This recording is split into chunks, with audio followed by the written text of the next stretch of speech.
the man who invented the 20th century, the undisputed lord of electricity who gave us the power to light up our modern civilization, spent the final years of his life desperately, madly, and profoundly in love with a white pigeon. But hold your judgment for just a second, before you write him off as a complete lunatic. Did you know that this exact same man once built a pocket-sized machine that nearly leveled an entire block of Manhattan in a massive artificial earthquake? Or that he possessed a mind so terrifyingly advanced he could build, test, and dismantle complex engines entirely inside his own head, without ever drawing a single blueprint? And what about the time he accidentally invented a mechanical cure for constipation and tested it on none other than the legendary author Mark Twain?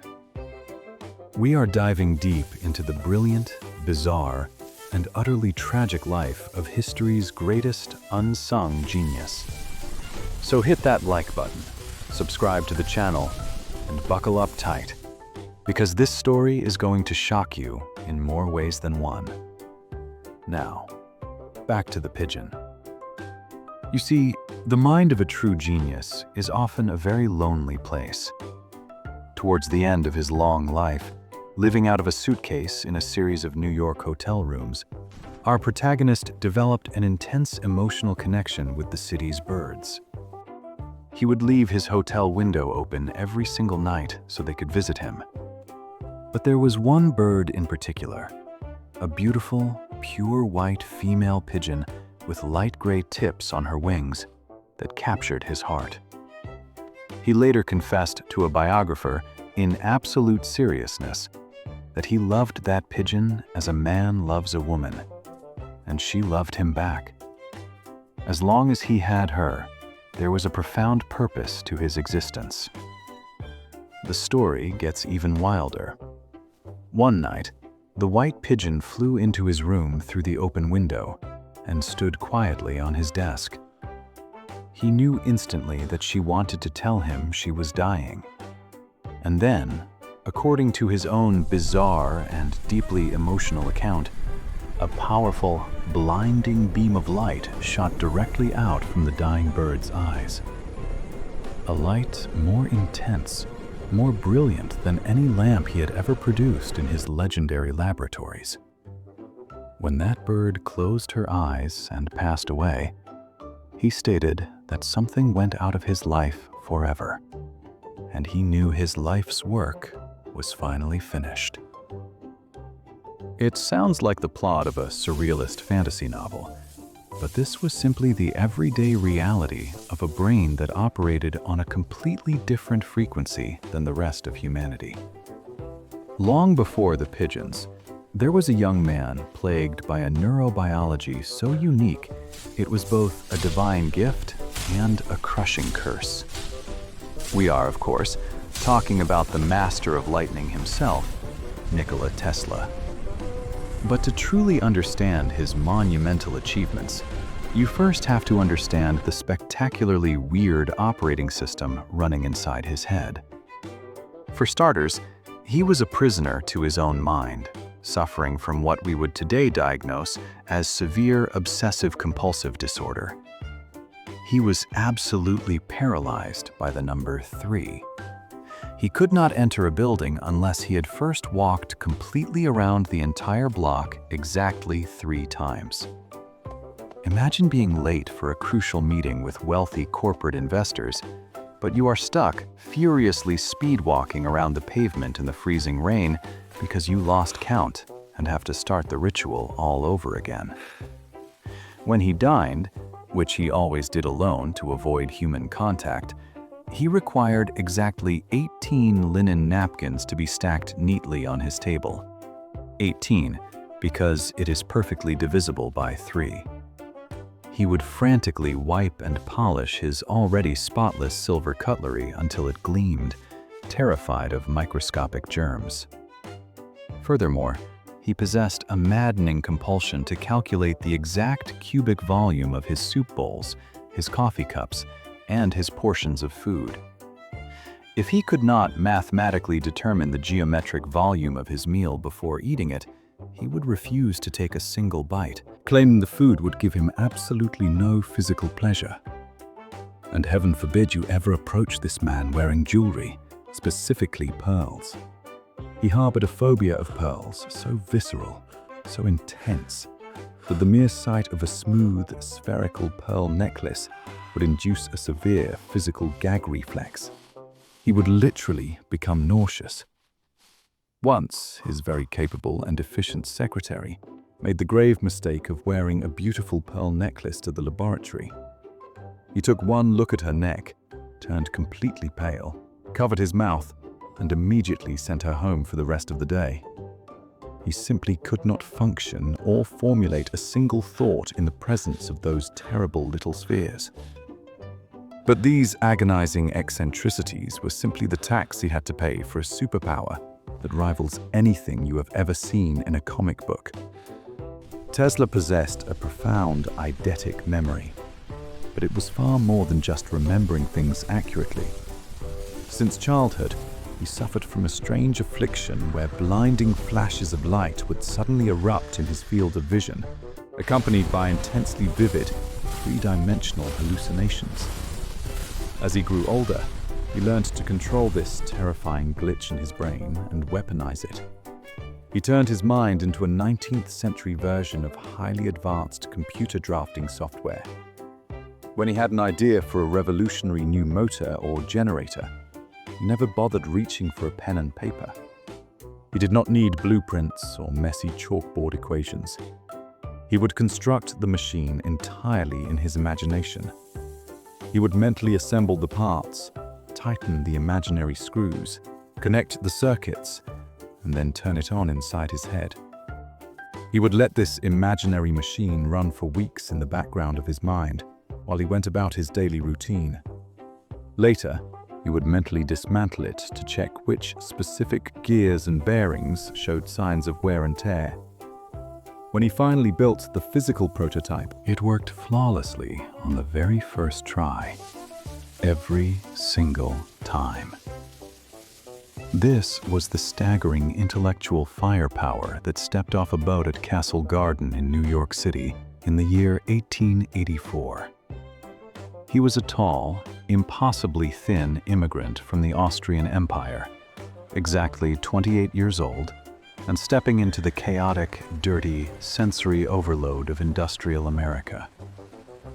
He had exactly 4 cents in his pocket. Alongside those 4 pennies, he carried a few poems he had written, mathematical computations for a flying machine, and perhaps the most valuable piece of paper in the entire world at that time. It was a letter of recommendation written by a prominent European associate, addressed directly to the most famous inventor on the planet. The letter contained just a few heavy words. It read, "I know 2 great men. One is you, and the other is this young man." The man reading that letter was none other than Thomas Edison, the Wizard of Menlo Park himself, a titan of industry and the reigning king of American innovation. This was the momentous collision of 2 entirely different universes. On one side, you had the established American hero. Edison was a brilliant, ruthless, sweat and tears businessman who believed wholeheartedly in the brute force of trial and error. If you needed to find the right filament for a light bulb, he would simply test 10,000 different materials until one miraculously worked. On the other side stood our elegant, obsessive immigrant, a mathematical poet who viewed trial and error as a barbaric and primitive waste of time. Tesla believed that if you simply sat down and did the complex mathematics first, you could eliminate 99% of the physical labor. He later famously roasted Edison, saying that if Edison had to find a needle in a haystack, he would proceed at once with the diligence of a bee to examine straw after straw, whereas a little theory and calculation would have saved him 90% of his labor. Despite their glaring personality clash and opposing philosophies, the American tycoon hired the young genius. At the time, Edison had staked his entire fortune, his massive ego, and his worldwide reputation on direct current electrical systems. But direct current was a hot, dangerous, inefficient mess. It could only transmit power for about a mile before fading away completely. It required massive, ugly, coal-belching power stations on every other street corner just to keep a neighborhood illuminated. The dynamos were constantly sparking, breaking down, and occasionally setting things on fire. Edison was desperate. He turned to his new, eccentric employee and offered him a monumental challenge. He promised to pay Tesla the astronomical sum of $50,000 if he could completely redesign and fix the disastrous direct current dynamos. $50,000 back then is equivalent to well over $1 million today. It was the kind of money that could build massive laboratories and change the course of a man's entire destiny. The young immigrant accepted the challenge with burning enthusiasm. For nearly a year, he worked like a possessed demon. He practically lived at the laboratory, sleeping barely 2 hours a night, relying on his superhuman endurance and his flawless mental blueprints. He poured his blood, sweat, and unparalleled intellect into the project. And, true to his nature, he succeeded brilliantly. He completely overhauled the clunky generators, introduced elegant new designs, and vastly improved the efficiency and safety of Edison's entire system. He had practically saved his boss's electrical empire from collapsing under its own weight. Exhausted but triumphant, Tesla walked into Edison's office to collect his hard-earned $50,000. He was already dreaming of the revolutionary new alternating current machines he would build with that absolute fortune. But the tycoon just leaned back in his comfortable leather chair, a slow, condescending smile spreading across his face. He looked at the naive young immigrant, probably puffing on a cigar, and uttered the words that would spark the greatest scientific feud in human history. He laughed and said, "Tesla, you simply do not understand our American humor. There was no $50,000. There was never going to be $50,000. It was a cruel, calculated joke, played by a ruthless businessman on an immigrant who did not understand the cynical nature of corporate America." Edison merely offered him a pathetic $10 raise. Disgusted, deeply humiliated and betrayed, the young genius immediately resigned on the spot. But his fierce pride came at a devastating physical and emotional cost. Within months, the greatest mind of the century was completely destitute. The man who held the keys to the modern world in his brain was reduced to doing grueling manual labor. He spent the bitter winter of 1886 digging ditches in the frozen New York streets for $2 a day, just to avoid starving to death in the gutters. His soft, elegant hands, meant to shape the future of mankind, were covered in bloody blisters and freezing mud.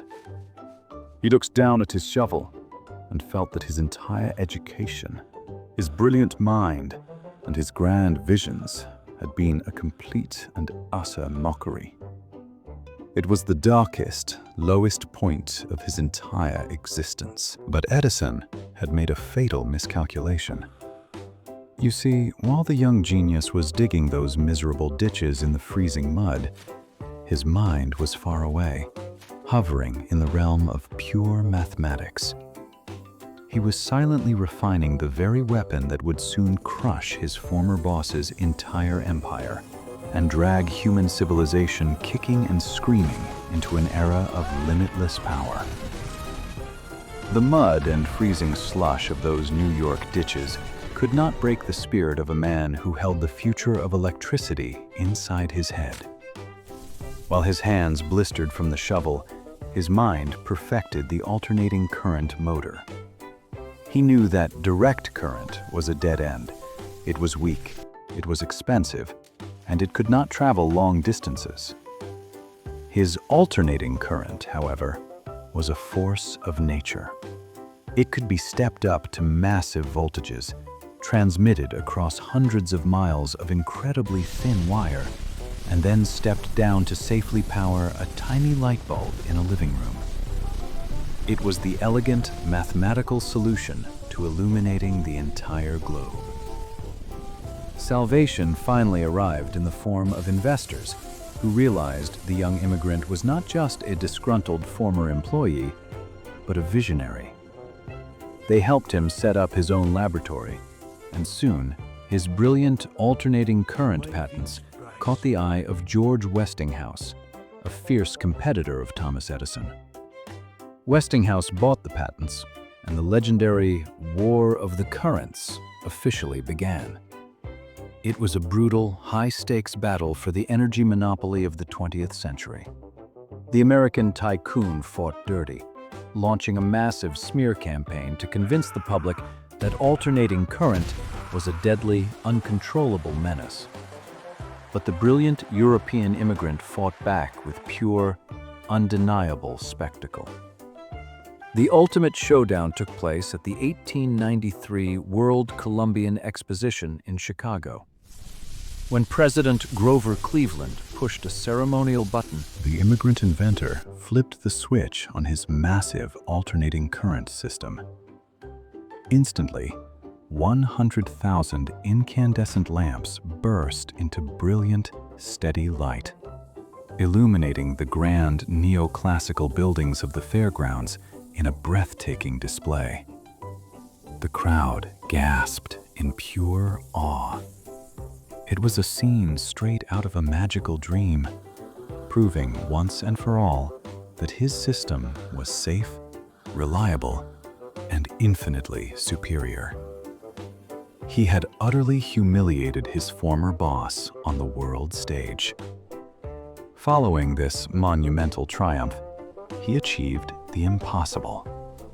He designed the first major hydroelectric power plant at Niagara Falls, harnessing the raw, thundering power of millions of gallons of water to electrify the city of Buffalo, over 20 miles away. He had officially won the War of the Currents. The world was his.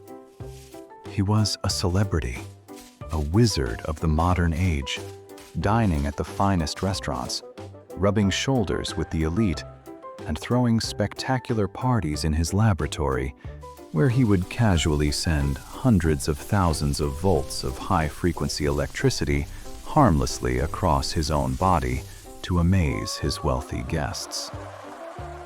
But the master of lightning was not satisfied with just wiring the world. He wanted to make the wires completely obsolete. And this is where his mind began to venture into territories so bizarre and terrifying that people genuinely began to wonder if he was communicating with aliens. He became obsessed with resonance, the idea that every physical object in the universe has a natural vibrating frequency.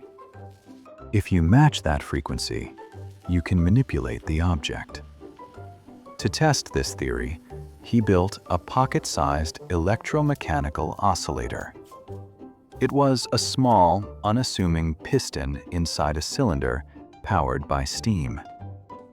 One ordinary afternoon, he clamped this little device to the central steel support pillar of his laboratory building in Manhattan and turned it on. At first, nothing happened. Just a quiet humming sound. But as he adjusted the frequency to match the resonance of the building, the magic began. The humming turned into a deep rumble. The heavy machinery in his lab started dancing across the floor. Glass shattered, plaster rained down from the ceiling. He had accidentally created an artificial earthquake. The vibrations traveled down the steel pillar, deep into the bedrock of Manhattan and started shaking the neighboring buildings. Panicked residents poured out into the streets, screaming that the city was collapsing. The police headquarters, located nearby, felt the violent tremors and immediately dispatched officers to the mad scientist's laboratory, knowing he was the only man capable of such chaos. As the police smashed through the doors, they found the elegant inventor frantically swinging a heavy sledgehammer, smashing his own machine to pieces just before the entire building could collapse on top of them. He calmly handed the hammer to the stunned police officers and politely informed them that the experiment was over, and they were welcome to stay for a cup of tea. This incredible understanding of mechanical resonance also led to one of the most hilariously awkward moments in scientific history. The brilliant inventor was close friends with the legendary American author Mark Twain. Twain was a frequent visitor to the laboratory, fascinated by the glowing tubes and sparking coils. But the famous writer suffered from terrible, chronic digestive issues. He was constantly complaining about severe constipation. The inventor, always eager to help a friend, had a wildly unconventional idea. He instructed the great American author to step onto a vibrating platform connected to a high-frequency oscillator. He assured Twain that the gentle mechanical vibrations would revitalize his body and soothe his ailments. Twain stepped onto the platform, and the machine was switched on. At first, the writer was thrilled. He declared it was the most vigorous and pleasant sensation he had ever experienced. The inventor warned him to step down after a few minutes, but Twain stubbornly refused, demanding to stay on the magical vibrating machine. A few minutes later, the writer's enthusiastic smile suddenly vanished. His face turned pale, his eyes widened in sheer panic, and he leaped off the platform without saying a single word. He sprinted out of the laboratory and desperately sprinted toward the nearest restroom. The genius inventor had accidentally built the world's most effective, hyper-fast mechanical laxative. It was a testament to his eccentric belief that the human body was simply a machine that could be tuned, fixed, and manipulated by physical forces. To maintain this relentless pace of invention, he subjected his own body to a punishing, almost inhuman routine. He famously claimed to sleep no more than 2 hours a night, occasionally taking short power naps during the day to prevent complete mental collapse. He believed that sleep was a biological waste of time that interrupted his flow of brilliant ideas. Before retiring for those brief 2 hours, he would perform a bizarre ritual. He would repeatedly crunch and uncrunch his toes 100 times on each foot. He was absolutely convinced that this rigorous toe exercise stimulated his brain cells and promoted intellectual longevity. Furthermore, he made the conscious, lifelong decision to remain entirely celibate. Despite being tall, handsome, famous, and constantly pursued by wealthy socialites, he never married and never engaged in romantic relationships. He firmly believed that physical intimacy and romantic entanglement would drain the precious vital energy he needed for his scientific breakthroughs. He chose to marry his work, sacrificing human connection for the sake of technological progress. This extreme isolation only fueled his descent into deeper eccentricities and grand, impossible visions. His ultimate dream, the project that would eventually destroy him, was the Wardenclyffe Tower. It was a massive, futuristic structure built on Long Island, designed to transmit not just information, but limitless, free electrical power wirelessly across the entire globe. He wanted to pump electricity directly into the Earth and the ionosphere, allowing anyone, anywhere in the world, to simply stick a metal rod into the ground and receive free energy. He secured massive funding from the powerful financier J.P. Morgan to build this colossal transmission tower. But when Morgan realized that free wireless energy meant he could not put a meter on it and charge people money, he abruptly pulled all the funding. The project collapsed. The giant tower was eventually torn down and sold for scrap metal to pay off the inventor's mounting debts. It was a crushing, devastating blow from which the brilliant mind never fully recovered. The world was moving forward, commercializing his earlier inventions, while the man who created them was left behind, dismissed as a crazed, impractical dreamer. In his twilight years, living off a meager pension and the charity of hotel managers, his claims grew increasingly fantastical. He announced to the press that he had invented a teleforce weapon, famously dubbed the Death Ray. He described it as a macroscopic particle beam projector that could send concentrated beams of particles through the free air. He claimed this weapon was so powerful it could melt the engines of 10,000 enemy airplanes from a distance of 250 miles, creating an invisible wall of defense around any country. He tried to pitch this ultimate weapon to various governments, hoping to end all future wars by making invasion impossible. No one knows if the Death Ray ever truly existed, or if it was simply the desperate delusion of an aging, lonely genius trying to reclaim his lost glory. He kept the blueprints entirely locked away inside his phenomenal mind, refusing to write down the complete schematics for fear they would be stolen.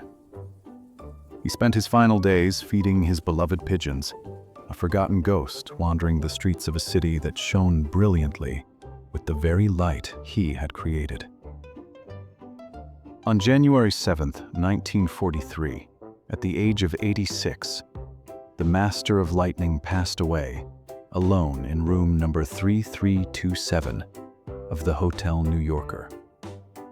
Room 3327, a number perfectly divisible by 3, satisfying his relentless OCD until his very last breath.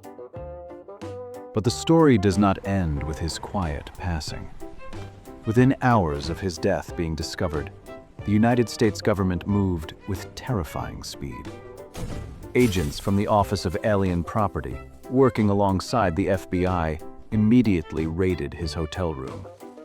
They systematically confiscated all of his belongings, his notes, his trunks of research, and every single scrap of paper they could find. They were desperately searching for the blueprints to the Death Ray, terrified that this world-ending technology might fall into enemy hands during the height of the Second World War. His life's work was classified, boxed up, and hidden away in secret government vaults for decades. The man who gave the world its future died penniless and alone, his final secrets snatched away by the very country he had helped to build. Nikola Tesla was a man who lived a century ahead of his time. He was a prisoner of his own brilliant, terrifying, and beautiful mind. He was a victim of corporate greed, a friend to pigeons, and the true architect of the modern age. Every time you flip a switch, charge your phone, or look at a city skyline glowing against the night, you are looking at the legacy of a man who traded his own happiness to illuminate the darkness for the rest of us.